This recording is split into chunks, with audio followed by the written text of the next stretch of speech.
안식일이 다 지나고 안식 후 첫날이 되려는 새벽에 막달라 마리아와 다른 마리아가 무덤을 보려고 갔더니 큰 지진이 나며 주의 천사가 하늘로부터 내려와 돌을 굴려내고 그 위에 앉았는데 그 형상이 번개 같고 그 옷은 눈같이 희거늘.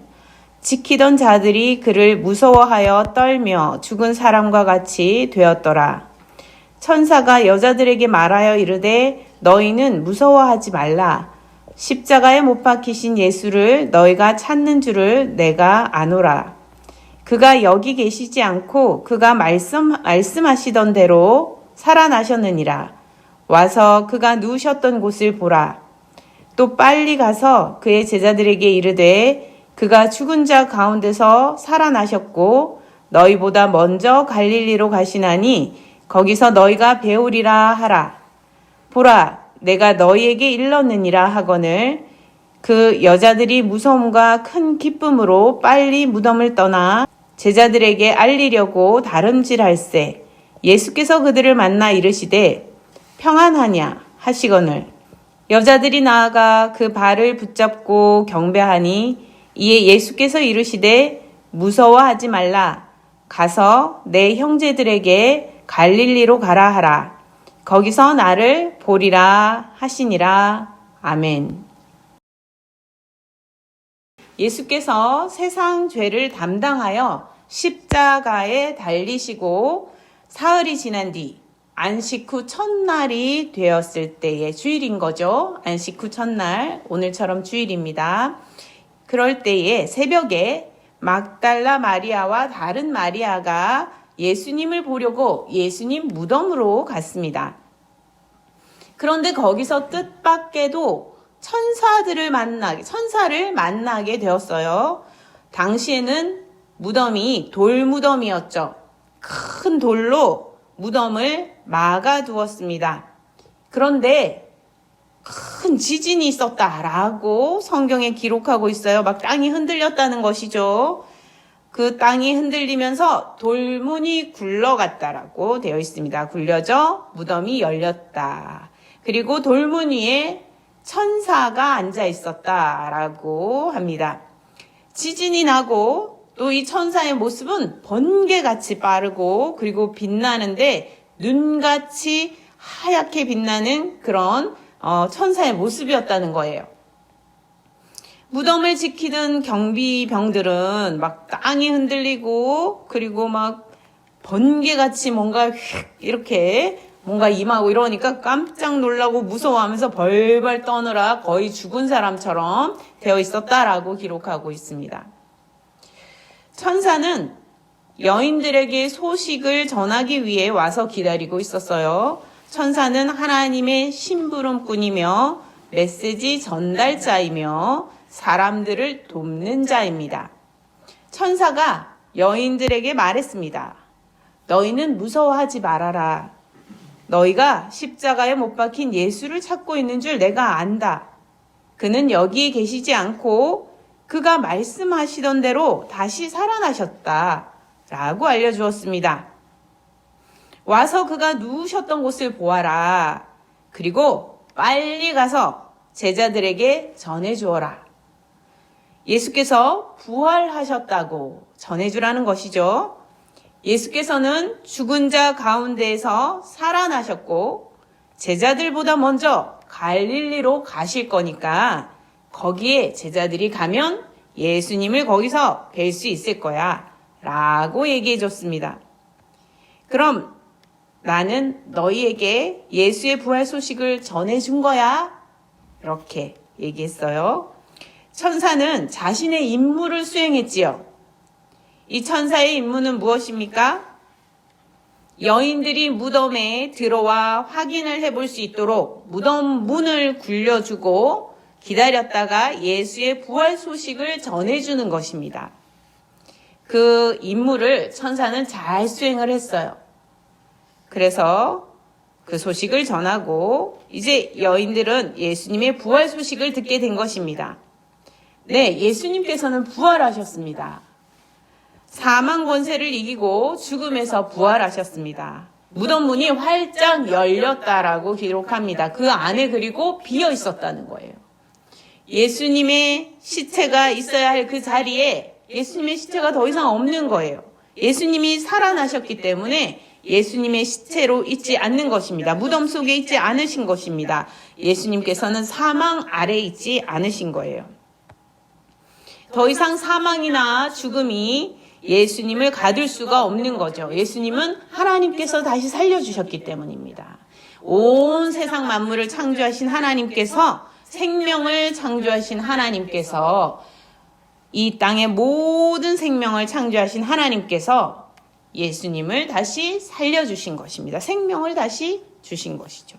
하나님께서 예수를 다시 살리신 뒤에 하나님 우편에 앉게 하셨어요. 하나님께서 예수의 이름을 모든 이름 위에 그리고 뛰어나게 하셨습니다. 하늘의 권세 그리고 모든 영광, 그 모든 것을 예수 이름 가운데 주신 것입니다. 여러분, 하늘의 권세가 누구에게 있습니까? 예수 그리스도에게 있습니다. 모든 영광은 어디에 있습니까? 예수 그리스도에게 있습니다. 사람들은 영광을 찾기 위해서 헤매지요. 최고의 영광이 뭘지, 좀 영광스럽게 살고 싶은, 영광을 누리고 싶은 그 마음에 많은 사람들이 헤매입니다.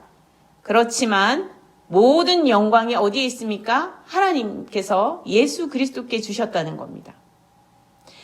예수 그리스도께 하나님께서 영광을 주셨습니다. 여러분, 영광을 찾기 위해서는 누구께 나아가야 합니까? 예수 그리스도께 나아가야 합니다.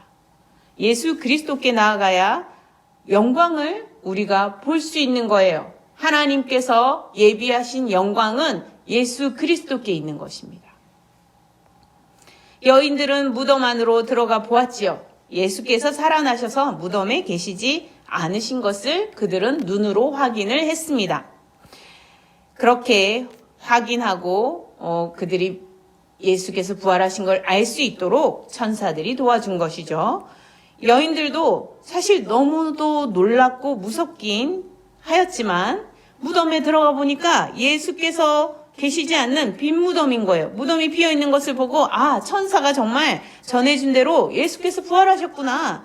그러면서 마음에 기쁨이 몰려왔습니다. 예수께서 살아나셨어.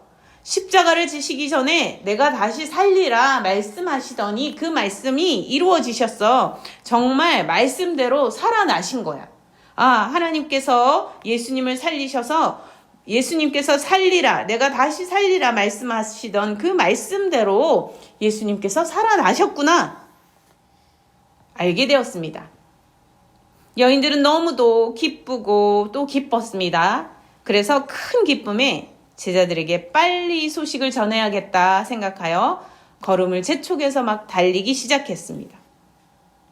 제자들에게 예수께서 부활하신 소식을 전하려고 달려가는 그들 앞에 이번에는 천사가 아니라 예수께서 나타나셨습니다. 그리고 말씀하셨습니다. 평안하냐? 평안하냐? 예수께서 십자가에 달려 죽으시고 사흘 동안 정말 어두컴컴한 그 마음 가운데서 참으로 마음이 아픈 가운데 그들이 지냈는데 그들 눈앞에 예수께서 나타나셔서 예수께서 말씀하십니다. 평안하냐? 예수님께서 평안을 베풀어 주시는 것입니다. 여인들은 너무도 기쁘고 경이로웠죠. 예수님을 눈앞에 보게 되었으니까요. 너무도 경이롭고 놀랍고 또한 기뻐서 예수님 발 앞에 엎드려 예수님의 발을 붙잡고 주님께 경배하였다라고 기록되어 있습니다. 주님, 나의 주시여, 나의 주님이시여 라고 고백하며 주님의 발을 붙잡고 주님 앞에 경배하였던 것이죠. 나의 주 되시는 주님, 다시 사신 주님 하고 붙잡고 있는 것입니다.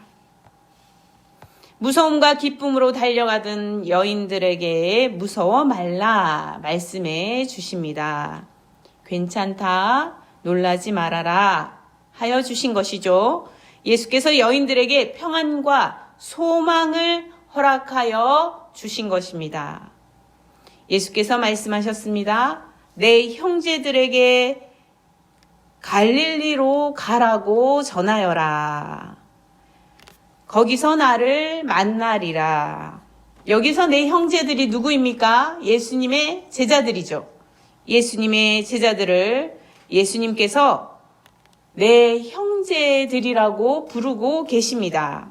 예수께서는 믿음이 약하여 사실 예수를 막 버리고 떠나고 그렇게 하지 않았습니까? 이 제자들이. 그런데 그 제자들을 예수께서는 내 형제라고 불러주고 계신 거예요.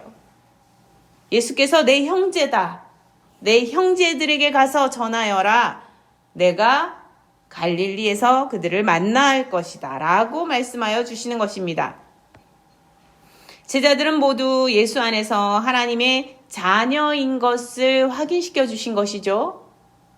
제자들은 믿음이 연약하고 부족하였지만 그럼에도 불구하고 예수를 따르는 제자들을 예수님께서 하나님의 자녀로, 나의 형제로 불러주신 것입니다. 여러분, 우리의 믿음이 부족한 중에도 우리가 예수님을 믿고 예수님을 따르는 제자의 길을 걸어가려고 할 때에 누구나 우리는 하나님의 자녀로 부르심을 받게 됩니다. 하나님의 자녀요, 예수님의 형제 자매로 부르심을 받게 되는 거예요. 하나님의 자녀의 권세를 하나님께서 주시는 것입니다.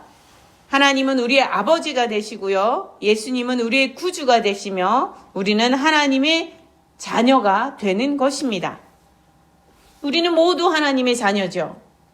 우리 키가 크든 키가 작든 잘생겼든 그렇지 않게 보이든 내가 보기에 주관적으로 보기에 누가 더 뛰어나 보이고 누가 모자라 보이든 그것은 중요하지 않아요. 하나님 앞에서는 다 하나님의 자녀며 사랑하는 자녀인 것입니다. 하나님의 사랑받는 자녀인 것입니다. 아니, 내가 부족할수록 하나님은 나를 더 귀히 여기시고 나를 더 사랑하여 주시며 나를 더 아껴주시고 붙들어 주시는 하나님의 귀한 자녀가 되는 것입니다. 부활의 주님께서 예수님의 제자들을 하나님의 자녀로 나의 형제로 불러주셨다는 것입니다. 예수님의 사랑은 죽기까지 자신을 내어주신 놀라운 사랑이지 않습니까? 그런 사랑으로 우리를 대하여 주시고 우리의 모든 죄를 용서하여 주시지요. 그리고 예수께서는 또한 부활하셔서 우리를 형제로 자매로 불러주시며 우리를 온전히 하나님의 자녀로 세워주시기를 원하신다는 것입니다. 하나님의 자녀로 우리를 불러주신다는 것입니다. 이것이 예수님의 사랑이며 은혜인 것입니다. 오늘도 우리가 부활의 주님을 믿고 우리가 이 자리에 모였습니다. 우리가 부활의 주님을 믿고 부활절에 하나님 앞에 예배하기로 작정하고 모인 것입니다. 예수님을 나의 구주로 고백하며 모인 것입니다. 그럴 때에 예수님께서는 우리를 내 형제다, 자매다 이렇게 불러주십니다. 우리를 하나님의 자녀로 부르시는 그 부르심에 여러분 어떻게 하시겠습니까? 아멘으로 응답하고 하나님 앞에 나아가실 수 있는 믿음의 성도들이 되시기를 바랍니다. 부활의 주님을 바라보십시오. 예수께서는 무덤에 계시지 않습니다. 예수께서는 부활하셨습니다. 하나님의 우편에 앉아 계십니다. 그리고 거기에서 우리를 위하여 친히 간구하고 계십니다. 오늘도 우리를 위하여 기도하고 계시는 것입니다. 부활의 주님을 늘 믿고 따르고 바라보며 나아갈 수 있는 주님의 자녀들, 하나님의 자녀들 다 되시기를 간절히 소망합니다. 함께 기도하시겠습니다. 하나님 아버지 감사합니다. 우리를 하나님의 자녀로 예수님께서 나의 형제요 자매라고 불러주시는 그 은혜를 오늘 깨달았습니다. 하나님, 부활의 주님을 우리도 배웁게 하여 주옵소서. 부활의 주님을 바라보게 하여 주옵소서. 하나님, 우편에 앉아 계신 예수 그리스도를 나의 구주로 믿고 고백하며 하나님의 자녀로 응답하는 삶을 살게 하여 주시옵소서. 우리의 사랑하는 형제들, 자녀들, 이웃들, 주님 앞에 함께 나아갈 수 있는 은혜가 있게 하여 주시옵소서. 예수 그리스도를 주라 고백하며 부활의 주님을 믿고 소망을 가지는 믿음의 자녀들이 다 될 수 있도록 하나님 함께하여 주옵소서. 감사드렸고 예수 그리스도 이름으로 기도드립니다. 아멘.